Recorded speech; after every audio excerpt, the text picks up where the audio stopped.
banning drug offenders from federal financial aid for schooling upon release, banning drug offenders from public housing and people with criminal records from public housing so they couldn't even get access to housing upon release.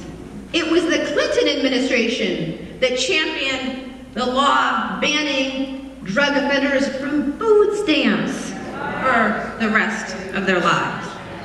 To a large extent, many of the rules, laws, policies, and practices that now constitute the basic architecture of this new caste system were championed by a Democratic administration desperate to win back those so-called white swing voters, the folks who had defected from the Democratic Party in the wake of the Civil Rights Movement. And so here we are. Still, I find that many people, even those who know this history, say that's a shame. That's a shame, but we gotta get tough on them, those violent offenders. What they don't realize is that this drug war has never been aimed primarily at ruling out the violent offenders or the drug kingpins. It hasn't.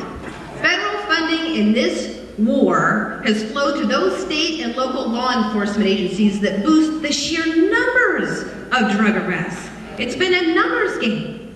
State and local law enforcement agencies have been rewarded in cash by the federal government for the sheer numbers of people swept into the system for drug offenses, which helps to explain why law enforcement often goes looking for the so-called low-hanging fruit, stopping, frisking, searching as many people as possible to boost their numbers and keep the money flowing in.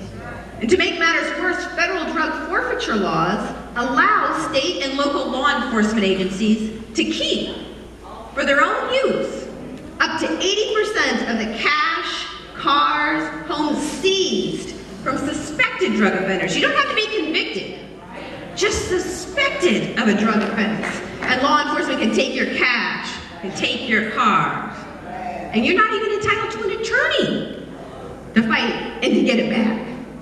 Not unless you've been charged with a crime. So in this way, law enforcement has been given a direct monetary interest, not in ending drug abuse or drug addiction or even drug-related crime, but a direct monetary interest in the longevity of this war itself.